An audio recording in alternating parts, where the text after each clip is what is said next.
Hey guys, welcome to our YouTube channel attainers. तो यार, जैसे कि आप सबको पता ही है कि मैंने जेकेपी कांस्टेबल के एग्ज़ाम के लिए एक मॉक टेस्ट सीरीज शुरू करी है। अगर आपने अभी तक उसके पहले 3 लेक्चर नहीं देखे तो वो उसका लिंक मैं आपको डिस्क्रिप्शन बॉक्स में दे दूंगा, नहीं तो आपको यहाँ पे ऊपर आई बटन में लिंक दिख रहा होगा, वहाँ से जाके भी आप देख सकते हैं। नहीं तो आपको मैंने क्या करना है कि चैनल की प्लेलिस्ट सेक्शन में जाना है, वहाँ पे अब आपको एक जेकेपी कांस्टेबल मॉक टेस्ट के नाम से एक प्लेलिस्ट बनी हुई मिल जाएगी। तो जो मॉक टेस्ट है उसमें यहाँ पे प्रीवियस ईयर क्वेश्चन भी आपके रहने वाले हैं, एमसीक्यूज टाइप आपकी वीडियो रहने वाली है। और ये किसके ऊपर बेस्ड है, जो जेके एसएसबी की एग्जाम बैठना है उसके ऊपर यहाँ पे आपकी बेस्ड रहने वाली है। तो अगर आप चैनल पे पहली बार विजिट कर रहे थे तो चैनल को सब्सक्राइब कर लेना और बेल आइकन को भी दबा लेना, जिससे आपको हमारे आने वाले वीडियो के साउंड नोटिफिकेशन सबसे पहले मिल जाए, कि आपका कोई भी जो मॉक टेस्ट है वो मिस ना हो। मैं हर एक दिन में या 2 दिन में आपको मॉक टेस्ट अपलोड कर देता हूँ। उसके बाद इसका पीडीएफ कहाँ से मिलेगा, आपको क्या करना है, टेलीग्राम चैनल ज्वाइन कर लें, जिसका लिंक आपको हमारे डिस्क्रिप्शन बॉक्स में मिल जाएगा, और व्हाट्सएप ग्रुप का भी लिंक मिलेगा। और हाँ, एक टेलीग्राम का यहाँ पे मेन ग्रुप रहने वाला है और एक यहाँ पे डिस्कशन ग्रुप रहने वाला है। आपको दोनों ज्वाइन करने हैं। जो मेन ग्रुप है उसमें सारा आप मतलब कि कंटेंट जो भी मैं पीडीएफ अपलोड करता हूँ वो मिल जाएगा, और जो डिस्कशन ग्रुप है उसको भी आपको ज्वाइन कर लेना है, क्योंकि काफ़ी ज़्यादा बच्चों ने डिस्कशन ग्रुप भी ज्वाइन कर रखा है। तो आप डिस्कस कर सकते हैं कि कोई भी आपको दिक्कत हो तो वहाँ पे आप जाके मैसेज कर सकते हैं, तो वहाँ पे आपको रिप्लाई मिल जाएगा। तो चलिए यार, बिना टाइम बर्बाद किए करते हैं आज की वीडियो को स्टार्ट। तो फर्स्ट क्वेश्चन है हमारे पास, which one of the following is not the unit of energy. इनमें से एनर्जी की यूनिट क्या नहीं है, ठीक है, नॉट पूछा है, ठीक है, इसमें देख लेना। काफ़ी बच्चे इसमें गलत कर देते हैं। तो क्या नहीं है इसमें से, तो इसमें से अगर हम देखा जाए तो किलोवाट एनर्जी की यूनिट नहीं है। किलोवाट किसकी यूनिट होती है, बताइए फटाफट। ये होती है पावर की यूनिट। क्वेश्चन आपका वुमेन बटालियन में भी इससे रिलेटेड एक यूनिट से रिलेटेड क्वेश्चन देखने को मिला था, याद रख लेना, ठीक है। न्यूटन मीटर देखिए, हमें कई बच्चे न्यूटन मीटर बोलेंगे।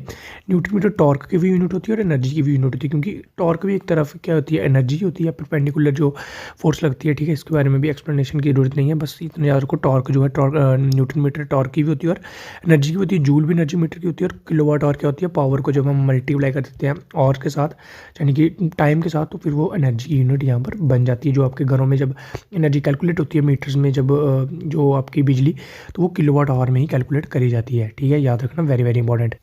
तो very next question on screen is resistivity does not change if. तो अगर इनमें से कुछ भी चेंज हो जाए तो रजिस्टिविटी पे किसकी वजह से फ़र्क नहीं पड़ेगा, ठीक है। देखिए, मटेरियल चेंज हो जाएगा, फ़र्क पड़ेगा।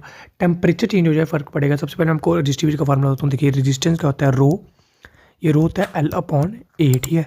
अगर हम यहाँ पे देखें, रो क्या होता है, रजिस्टिविटी यानी कि R/A/L।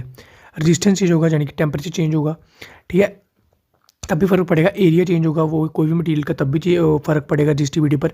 लेंथ चेंज होगी तब भी रजिस्टिविटी पर फ़र्क पड़ेगा। लेकिन अगर यहाँ पर शेप चेंज होगी किसी भी मटेरियल की, तो यहाँ पर रजिस्टिविटी पर कोई भी फ़र्क नहीं पड़ने वाला, यानी कि ऑप्शन नंबर सी आपका एकदम यहाँ पर सही हो जाएगा। मटेरियल चेंज होगा तब भी फ़र्क पड़ेगा, टेम्परेचर चेंज होगा, यहाँ पर भी मटेरियल चेंज होगा, टेम्परेचर चेंज होगा। एरिया अगर चेंज हो तब भी फ़र्क पड़ता है, लेंथ अगर चेंज हो तब भी फ़र्क पड़ता है, याद रख लेना, वेरी वेरी इंपॉर्टेंट फार्मूला याद रख लो, रो L/R/A/L, ठीक है, याद रख लेना, इंपॉर्टेंट है ये। नेक्स्ट क्वेश्चन देखते हैं। नेक्स्ट क्वेश्चन कंप्यूटर से है, chip is a common nickname for. Chip को हम क्या बोलते हैं, और ट्रांजिस्टर बोलते हैं, सेमीकंडक्टर बोलते हैं, इंटीग्रेटेड सर्किट बोलते हैं, या माइक्रो प्रोसेसर बोलते हैं, बताइए फटाफट क्या बोलते हैं हम चिप को, जो हम लोकल वर्ड में कई बार यूज़ करते हैं चिप। तो चिप को हम क्या बोलते हैं, इंटीग्रेटेड सर्किट चिप को बोला जाता है, ठीक है। चिप किसको बोला जाता है, इंटीग्रेटेड सर्किट्स को बोला जाता है। जब बहुत सारे इंटीग्रेटेड सर्किट्स एक साथ जब हम पैक करते हैं तो उसको हम बोलते हैं माइक्रो प्रोसेसर, ठीक है, याद रख लेना। ये मैंने इसी कुछ तरीके से लगा रखा है। देखिए, सेमीकंडक्टर से बनता है, ट्रांजिस्टर से बनते हैं इंटीग्रेटेड सर्किट, और इंटीग्रेटेड सर्किट से बनते हैं हमारे माइक्रो प्रोसेसर, जो हमारे मोबाइल लैपटॉप वगैरह में यूज़ होते हैं, ठीक है। आगे बढ़ते हैं। नेक्स्ट क्वेश्चन है, who among the following was the founder of servants of India. Servants of India जो है वो किसने फाउंड करी थी, तो इसका आंसर है option number A, Gopal Krishna Gokhale ji ने फाउंड करी थी servants of India. Gopal Krishna Gokhale ji को क्या बोला जाता है, political Guru of Mahatma Gandhi भी इनको बोला जाता है, ठीक है, ये भी याद रख लेना, political Guru of Mahatma Gandhi भी गोपाल कृष्ण गोखले जी को बोला जाता है। ज्योतिबा फुले जी की बात करें तो इन्होंने क्या फाउंड करा था, सत्यशोधक समाज, ठीक है। सत्यशोधक समाज किसने फाउंड करा, Jyotiba Phule, very very important question है, याद रख लेना, ज्योतिबा फुले ने सत्यशोधक समाज जो है वो फाउंड करा था।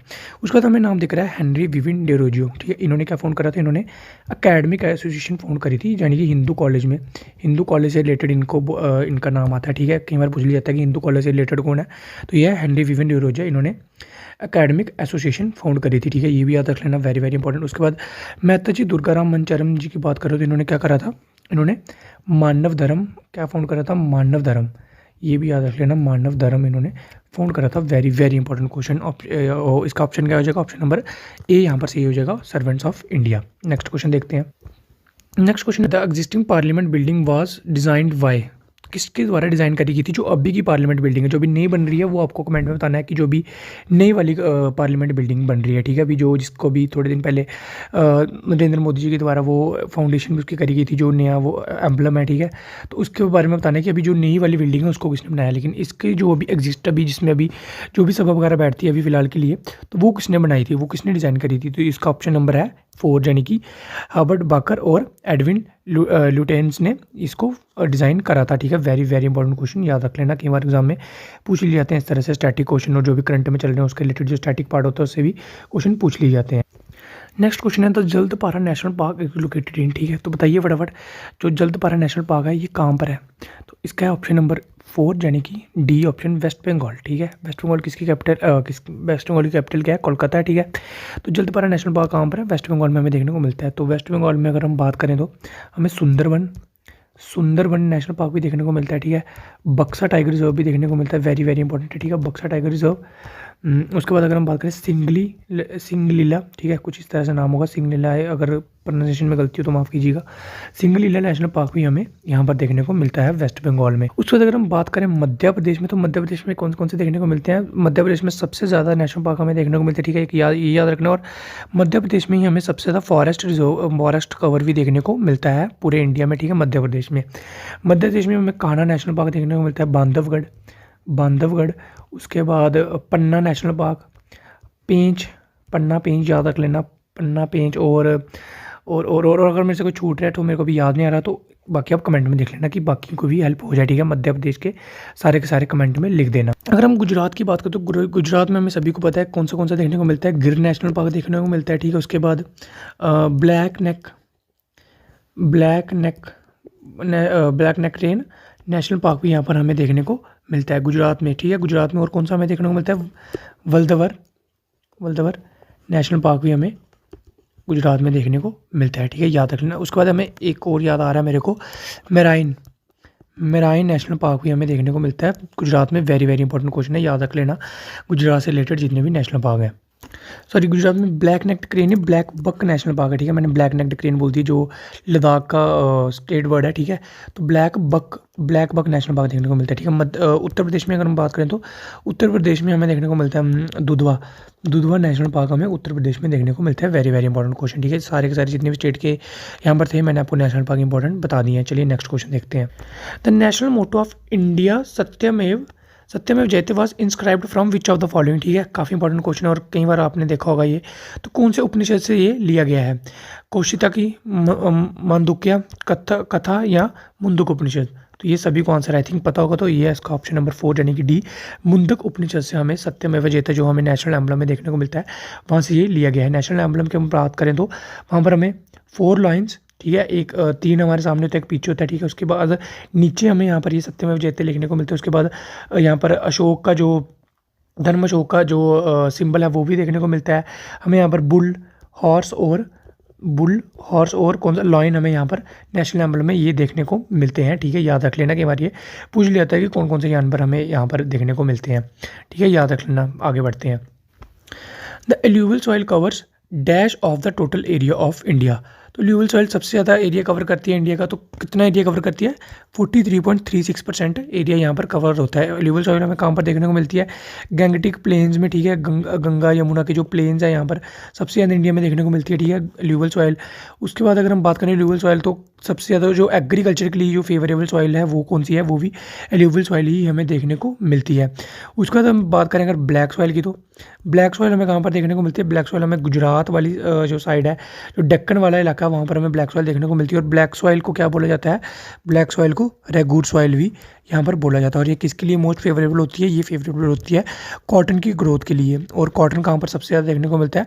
कॉटन अंगेम में सबसे ज़्यादा गुजरात और महाराष्ट्र में ही देखने को मिलता है। ये ऊपर नीचे होता रहता है, कई बार किसी साल गुजरात ऊपर हो जाता है, किसी साल महाराष्ट्र ऊपर हो जाता है, लेकिन दोनों स्टेट में सबसे ज़्यादा ये कॉटन देखने को मिलता है, ठीक है। जो उसके बाद आती है रेड सॉइल किसकी वजह से होती है? ये कई बार पूछ लिया जाता है। तो ये आयरन ऑक्साइड्स की वजह से, आयरन नाइट्रेट्स वगैरह की वजह से रेड सॉइल रेड होती है, ठीक है। ये याद रख लेना, ये इंपॉर्टेंट फैक्ट्स मैंने आपको यहाँ पर बताए हैं। चलिए नेक्स्ट क्वेश्चन देखते हैं। क्वेश्चन है, as of July 2022 the Vivek Express, ठीक है, याद रख लेना, विवेक एक्सप्रेस ने क्या करा, hold the title of the longest train route in India. अभी विवेक एक्सप्रेस ने जो क्या करा है, लॉन्गेस्ट ट्रेन रूट जो है वो ट्रैवल कर लिया है इंडिया का, जो कि कहाँ से रन करता है, डिब्रूगढ़ से लेके कन्याकुमारी जो है तमिलनाडु में। और उन्होंने पूछा कि डिब्रूगढ़ कहाँ पर है, तो मैंने अभी भी आपको बताया डिब्रूगढ़ नेशनल पार्क के बारे में, तो कहाँ पर है ये सभी को पता होगा, तो डिब्रूगढ़ हमारा पड़ता है असम में, ठीक है। ये करंट अफेयर का क्वेश्चन है, देख लेना एक बार। उसके बाद बात करें, तो following article of the Indian constitution deals with the election of vice president, तो बताइए फटाफट वाइस प्रेसिडेंट की इलेक्शन के साथ कौन सा आर्टिकल डील करता है, तो ये करता है ऑप्शन नंबर आपका डी, यानी कि आर्टिकल 66 जो है वो आपका वाइस प्रेसिडेंट की इलेक्शन के साथ डील यहाँ पर करता है, ठीक है। उसके बाद अगर हम बात करें 63 की, तो 63 क्या बोलता है कि there should be a vice president of India, बस ये बोलता है कि वाइस प्रेसिडेंट इंडिया का होना चाहिए।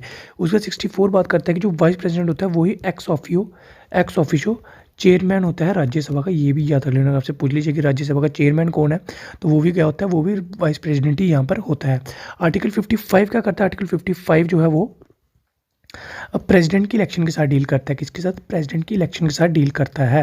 और 52 क्या बोलता है कि there should be a president of India. और 55 क्या करता है, इलेक्शन किस तरह से होनी चाहिए प्रेसिडेंट की, वो डील करता है। तो आप हमें बताएंगे, अभी देखिए कमेंट में सभी बताएंगे कि प्रेसिडेंट की इलेक्शन क्या होती है, डायरेक्ट होती है या इनडायरेक्ट होती है, ये आपको कमेंट में मेरे को बताना है, सभी को बताना है, ठीक है। तो जो भी देख रहे हैं वीडियो को, अगर आप थोड़ा भी सीरियस हैं एग्जाम को लेकर, तो आपको ये आंसर सभी को कमेंट सेक्शन में बताना होगा। चलिए नेक्स्ट क्वेश्चन देखते हैं। The Aegean dispute is a set of interrelated controversies between Greece and, ठीक, ऑप्शन नंबर सी, टर्की के साथ जो है वो एगेन डिस्प्यूट ग्रीस का चलता रहता है, ठीक है। ये याद रखना, वेरी वेरी इंपॉर्टेंट क्वेश्चन।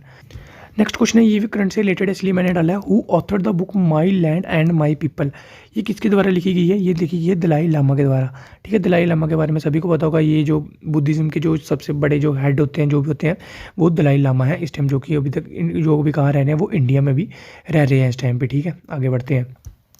अगला question, dispute the disputed Western Sahara region between which two countries, कौन सी दो कंट्रीज के बीच में हमें ये डिस्प्यूट देखने को मिलता है, वेस्टर्न सहारा रीजन का, तो ये हमें देखने को मिलता है option number A, Algeria and Spain के बीच में, ठीक है। याद रख लेना, ये भी क्वेश्चन एग्जाम में इस तरह से पूछे जाते हैं, डिस्प्यूट से रिलेटेड। ये PDF में मैंने सारे यहाँ पर डाल रखे हैं। द नेक्स्ट क्वेश्चन है, which national park is known for one horn Indian dinosaurs, Indian dinosaurs के लिए जो वन हॉर्न इंडियन डायनासोर्स की जो वर्ल्ड फेमस नेशनल पार्क है वो कौन सा है, तो बताइए फटाफट। ये सभी ने आंसर इसका आई थिंक दे दिया होगा, तो उसका ऑप्शन नंबर डी है, Kaziranga national park one horn Indian dinosaurs के लिए जाना जाता है, ठीक है। गिर नेशनल पार्क में मैंने अभी आपको बता दिया, ये गुजरात में पड़ता है। बांदीपुर नेशनल पार्क भी मैंने बता दिया, मध्य प्रदेश में। कुद्रेमुख नेशनल पार्क कहाँ पर है, कुद्रेमुख नेशनल पार्क हमें कर्नाटका में देखने को मिलता है, ठीक है। कहाँ पर, कर्नाटका में हमें देखने को वो मिलता है, ठीक है। कर्नाटका में कौन सी, इसकी कैपिटल है बेंगलुरु। बेंगलुरु क्या बोला जाता है, सिलिकॉन वैली ऑफ इंडिया भी यहाँ पर बोला जाता है, मोस्ट इंपॉर्टेंट क्वेश्चन, ठीक है। बेंगलुरु क्या बोला जाता है, silicon valley of India. Kaziranga national park is the right answer.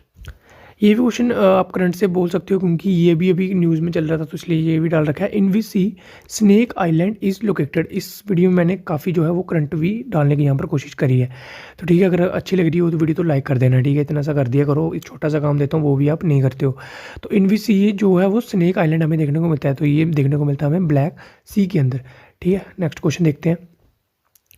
Who is known as the father of modern periodic table, ये क्वेश्चन मैंने पता कहाँ से लिया है, ये क्वेश्चन जो व्हाट्सएप ग्रुप है ना हमारा, वहाँ पर काफ़ी बच्चे वो है वो डिस्कस करते रहते हैं क्वेश्चन वगैरह। अगर आप वो भी ज्वाइन करना चाहते हो तो वो उसका भी लिंक आपको डिस्क्रिप्शन बॉक्स में देखने को मिल जाएगा। तो इसको रिलेटेड काफ़ी बच्चों में जो है वो कन्फ्यूजन चल रही थी, तो इसलिए मैंने ये भी क्वेश्चन यहाँ पर डाल दिया। तो ठीक है, अभी मैं आपको यहाँ पर ये क्लियर कर देता हूँ। जो मोस्ले था ना, उसने वो फर्स्ट डिज़ाइन करा था जो भी है मॉडर्न पीरियोडिक टेबल, लेकिन जो दमित्री मेंडलीव है इसको father of modern periodic table बोला जाता है। क्यों बोला जाता है, इसने सारी जो इम्प्रूवमेंट्स है और अच्छे से जो है वो हम आज के डेट में जो मॉडर्न पीरियोडिक टेबल पढ़ते हैं वो दमित्री मेंडलीव के द्वारा ही दिया गया था, तो इसलिए इनको father of modern periodic table बोला जाता है। ठीक है, रदरफोर्ड की बात करें तो इन्होंने क्या करा था, इन्होंने न्यूक्लियस डिस्कवर करा था, याद रख लेना, very very important.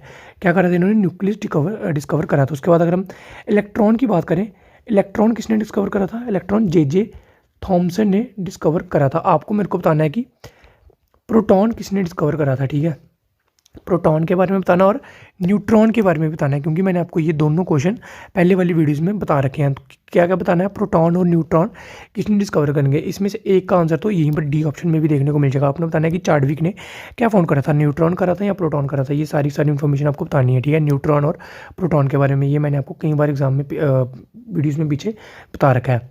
Next question देखते हैं। अगेन एक और क्वेश्चन मैंने व्हाट्सएप ग्रुप से लिया हुआ है, तो ये भी काफ़ी अच्छा क्वेश्चन लगा मेरे को, इसलिए मैंने ये भी यहाँ पर डाल दिया। Which one of the following as a lowest melting point. Lowest melting point इनमें से किसका है, तो इसमें से है गैसेस का ही सबसे ज़्यादा लोएस्ट मेल्टिंग पॉइंट होता है, यानी कि जो हमारी नोबल गैसेस हैं, यानी कि एर्गॉन का ही सबसे ज़्यादा मेन लोएस्ट मेल्टिंग पॉइंट देखने को मिलता है। नेक्स्ट क्वेश्चन देखते हैं। ठीक है, ये क्वेश्चन का अगर आपने आंसर दे दिया ना, तो मैं मान के चलूँगा आपकी केमिस्ट्री बहुत अच्छी है, ठीक है। थोड़ा सा डिफिकल्ट है। बोर्स मॉडल कैन एक्सप्लेन, जो बोर का मॉडल था एटम का, वो क्या एक्सप्लेन करता था, इनमें से क्या एक्सप्लेन सिर्फ कर पाता था। ऑप्शन नंबर ए है spectrum of hydrogen only, spectrum of any atom और ion having one electron only, spectrum of hydrogen molecule या सोलर स्पेक्ट्रम। तो इसमें से बताइए सिर्फ क्या ये एक्सप्लेन करता था बोहर का मॉडल, ठीक है। आई थिंक आपने अब तक आंसर दे दिया होगा, तो इसका है option number A spectrum of hydrogen only, ठीक है। ये सिर्फ स्पेक्ट्रम ऑफ हाइड्रोजन ही यहाँ पर एक्सप्लेन करता था बोहर का मॉडल, ठीक है। इंपॉर्टेंट क्वेश्चन है। आगे बढ़ते हैं। तो ठीक है, आज के लिए इतने क्वेश्चन रखते हैं। होप आपको ये वीडियो अच्छी लगी, अगर अच्छी लगी तो दोस्तों के साथ शेयर जरूर करें, और अगर आप पीडीएफ लेना चाहते हो इसकी, तो वो भी मैं अपने टेलीग्राम में शेयर कर दूंगा, टेलीग्राम और व्हाट्सएप ग्रुप में दोनों में शेयर कर दूंगा, तो वहाँ पर भी आप ज्वाइन कर सकते हैं। और अगर आपको वीडियोस अच्छी लग रही है, आपको कुछ भी फायदा मिल रहा है, तो अपने दोस्तों के साथ शेयर जरूर करा करो, और लाइक करके यार थोड़ा मोटिवेशन दे दिया करो, कमेंट में कुछ लिख दिया करो अच्छा, अगर आपको वीडियो अच्छी लगती है। अगर बुरा लगे तो बुरा भी लिख दिया करो, जो भी आपका फीडबैक होता है वो कमेंट में यहाँ पर दे दिया करो, जिससे मेरा थोड़ा मोरल बना रहे वीडियो बनाने का। आप रिस्पॉन्स नहीं देते हो, इसलिए मेरा भी वीडियो बनाने का बिल्कुल भी मन नहीं करता। कोई एक दो बच्चा है जो रिस्पॉन्स देता है यहाँ पर, तो उसके लिए मैं ये वीडियो है वो बना देता हूँ, ठीक है। तो चलिए मिलता हूँ आपसे ऐसी नई वीडियो में, तब तक के लिए bye bye and take care.